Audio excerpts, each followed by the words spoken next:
This is legit the best Doctor Who I've experienced, right? I would say in years and years and years. I mean, I don't even know how many years it is now. Paul Cornell, bit of a major douchebag in my estimation. One of the one of the greatest Doctor Who authors, especially of the the modern era, right? Just such an incredibly solid author that really, really understands Doctor Who and storytelling and is able to put it all together. So he wrote the original book, and then it was adapted by Elizabeth Miles. Elizabeth Miles does not have a good pedigree. Like everything she does, generally speaking, is a bit of a dud. Here, let's have a quick look at the works of Elizabeth Miles. So most of the ones I can't talk about because I don't listen to her. So, man, she hasn't done anything for a while. Wow, that's a long way. She's been out of favor. Well, last thing was this. Where's that from? December 23. So, and then this is 22, isn't it? Wow, she only did one thing a year right now, and this was November. Yeah, before she was in freaking everything, right? So I don't remember any of these things, right? These are all incredibly forgettable, right? I like the backup story she did on the Stephen Noonan one, but more for Stephen Noonan, right? So it's a procession of the unremarkable. She did a terrible one here with Babe and the Butcher. And The Grey Man of the Mountain was reasonably interesting up until the last part where it all kind of fell apart, right? So Elizabeth Miles, not the greatest Doctor Who scribe in the world.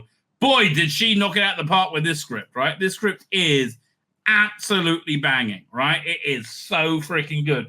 So, if you don't know what the missing adventures were, the new adventures were a range of Doctor Who books. That was essentially, there was an era in of itself, right? It continued Doctor Who when it was off the air, and it became much more, I would say adult, but more, I would say adolescent, maybe no, older than adolescent. Like it stopped being aimed at like, smart 12-year-olds and was aimed at 18-year-olds instead, right? These books, and they were somewhat more adult in nature. But the tone was definitely more adult, more complex, more cerebral. But it very much still Doctor Who. But again, so that was the rad Doctor Who. We had rad Doctor Who and we had trad Doctor Who in the 90s. So the new adventures were the rad Doctor Who. But people said, they were selling like hotcakes. They were doing really well. It was a very successful range.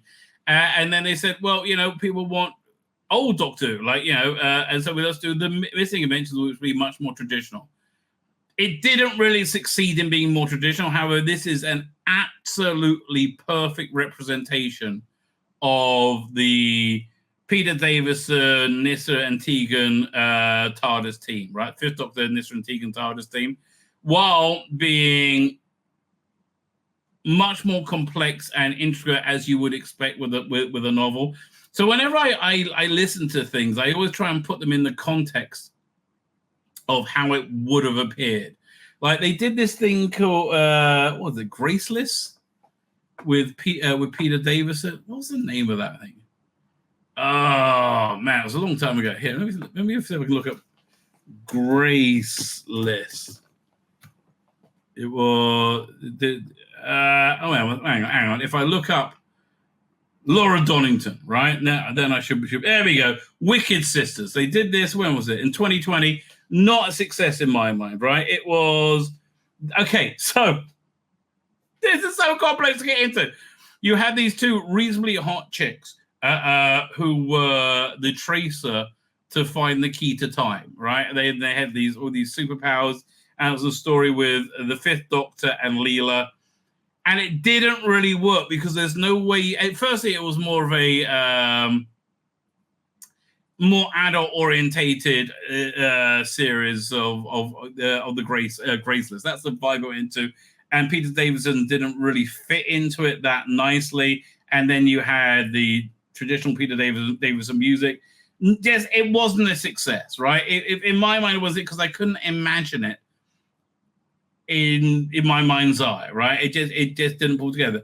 This I was able to, but so this was more like, for some inexplicable reason, they get a big budget to do like a 3-part miniseries over Christmas, and it's, instead of looking like Warriors of the Deep, it looks like The Singing Detective, right? It gets like a real on-film budget. And because it's like a much bigger story, it's much more complex and I would say interesting. So the basic elevator pitch for this is the Fifth Doctor versus vampires, right? And they're much more of the cool Lost Boys, Keith Sutherland type vampire than your Dracula-esque vampire, but it wraps itself so seamlessly around Doctor Who lore without tearing up Doctor Who lore, right? This is an interesting way of adding more new things into Doctor Who lore. 1 second. Oh, okay. 1 second. I got to. Got to answer this question. Now I found out what my son was asking me. My son was asking me if he needs to fast tomorrow. So because it's a Jewish fast, as I was saying earlier. So and he's in combat in Gaza. So let me just reply. I would say no. But see, I would say no. Right. When you're in combat, don't fast. It's probably a bad idea. Anyway, I digress. Goth opera. So so for me, it feels like a over Christmas 3-part miniseries with a much bigger budget, but still it fits into that 1986, 85, 83 TV landscape, just the higher end of it. So it starts off with a little bit of a voiceover from Rassilon, played by what's his name? What was he in? Lord of the Rings? Or The Hobbit? I can't remember what it was in. Here, 1 second. But it's a blink and here, let's see if he's in the cast list. It's like a blink and you miss it. Richard Armitage, right? It's a blink and you miss it was a cameo. But the interesting thing about this, it really ties together Gallifreyan lore and the Time Lords and the vampires, about what their conflict was really about, and the connection between the two of them, which again I found all this very, very compelling, right? So imagine Doctor Who doing a 3-part miniseries in 1982 with a budget of The Singing Detective and production value of The Singing Detective, with Lost Boys-esque vampires in Leeds. Okay, there you go. That's exactly what it is. And so the premise itself is very, very good, but the characterization is freaking brilliant. You got this, starts off the Doctor's in Australia playing cricket and drinking tea, right? And in the making of Pete Davis says, I never drank tea. I don't drink tea at all. Because it's a very doctorish thing to be sipping tea. And they get drawn into this plot. You have a time lady called Ruth, who is a contemporary of the Doctor. She was in the year above her, the above Doctor, in the Pyrodonian Academy. And it's hinted they were kind of boyfriend and girlfriend. And so she's been obsessed with vampire and vampiric lore from a Gallifreyan point of view all her life. And so she's setting about to find the vampire messiah, and she's got this big plan to reintroduce vampires into open society, into the world, as they've been like driven into the outskirts of they've been driven into hiding. So she's very much into doing a fusion between the Time Lords and the vampires, reviving a major vampire to do that. The emotional arc that takes you through the 3-part series is Nyssa gets bitten and starts to be turned into a vampire, and that's freaking brilliant, right? Because Nyssa is kind of a wet, boring, weedy character, And yes, she is. I'm sorry. Sara Sutton is way more interesting than Nyssa. The most interesting thing she ever did was whip her skirt off in Terminus, and even that was a bit dull, right? And the stuff she's done in Big Finish has been way better. So you have, it's very, very true to a character of her being a very straight-laced, proper person, and her turning into a vampire at the same time, right? And how Nyssa would cope with that, and how Nyssa and Tegan's relationship is somewhat strained because of that.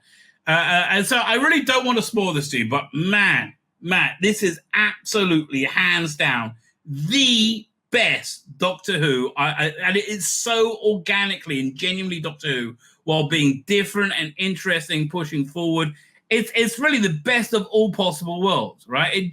I wish they would still do stuff of this quality. They haven't got anything even vaguely approaching this quality anymore, right? It's crazy how good this is. And like, how could, I mean, like, again, I listened to it. If I had more time, I would have listened to it in one go. But unfortunately, I didn't have more time. So, how much is this thing? Let me look. Because it goes up. Okay, I very rarely say this. Very, very rarely say this. That $24.53, $25, 100% worth it, right? 100% worth it. Rassilon speaks. Yeah, again, it's more of a going back to the dawn of time. There's it's intimated that Rassilon became a vampire, and there was a lot more of connection between vampires and Time Lords. Right? I'm intrigued to see how they. Let's look at backstage. We have, it's reasonably dull, right? Mika Balfour, I guess he's the bad guy. He was excellent, by the way. Yeah, the bad guy was freaking excellent in this. He exuded power and authority, which is what you want from a bad guy, right? And he seemed like a real foil for the Doctor. Rueth also exuded quality. She really, really knocked out the park, right? This may be one of their best releases ever, and I'm really not overselling it to you at all. It really genuinely is. So let's see what they've got to say about it. Producer and director David O'Malley says Goth Opera has everything: vampires, superpowers, blood, guts, and gore. That's all true. And also they did something which I thought was just brilliant. Right? They had an evangelical preacher in it, an American evangelical preacher. And they were nice to him, right? They weren't like, oh, what an idiot. It was a very positive representation of religion, right? And not full of bile and hatred, and certainly no identity politics in it. I would not call this woke in any way, shape, or form, but I will call this, yes, a rattling good event. So let's see what that says about it. Goth has everything: vampires, superpowers, blood, guts, and gore. And of course, Peter Davison's Doctor alongside Tegan and Nyssa. Now, when you read that, you'll think, well, that doesn't go at all, right? That blood, guts, and gore, that just doesn't go with people. Well, I guess Caves of Androzani had more bullets to death ratio or something than what was it, First Blood? I think it was some crazy number, right? And it's all set in and around Manchester. Well, there are bits in it that set around in Australia, which gives us a lovely opportunity to bring in young and exciting Northern actors. You know, again, I have to say, this casting was great, right? Normally, and this is why I hate the age of woke, right? When you see, like, everybody apart from the regulars being black or some other minority, you go, it's just like, identity, diverse casting. No, these people are freaking great, right? Especially the chief vampire, who was drools with charm and power, right? Elizabeth Masters brilliant adapted Paul Connor's novel, and she did, right? Hats off to her. She did an excellent job of pulling this one together. Paul Cornell's novel, and with an incredible voice cast they were, including the wonderful Richard Armitage giving us a Rassilon prologue and a vampire romp through the Hooniverse, not to miss. That's it. It's a vampire romp throughout the Hooniverse. It's a fun story. It actually is a fun story. And again, that the fifth Doctor fits organically into this, much more adult than normal story. I think it's just a testament to how good this product is. And the Doctor has a history fighting vampires, which I was never aware of. Vampires and his strange love for tea. Oh, yeah, he talks about that in the thing. Like, what's he doing drinking tea all the time? Because the Doctor's thing to do are the two things the Doctor has to cope with in the story. Sara Sutton said, it's a very good story for Nyssa. It's a very good... Okay, all this is in the making of. The idea that Nyssa with fangs is quite something. I remember when I first saw the cover for the novel, when it was put in front of me to sign at convention, I was shocked with the amount of blood on Nyssa's costume. Let's see if I can find the original cover. Goth Opera original cover. I wonder if it's going to come up. There you go. Open a new window. Oop, did the wrong thing. Sorry.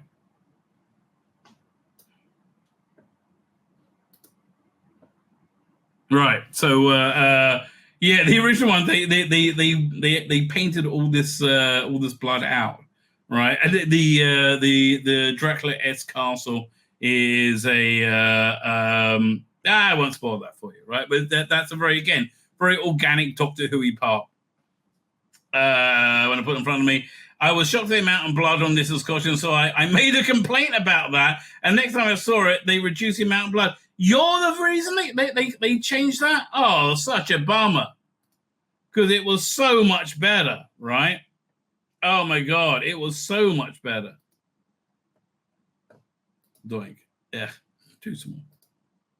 It was genuinely much better with the copious amounts of blood.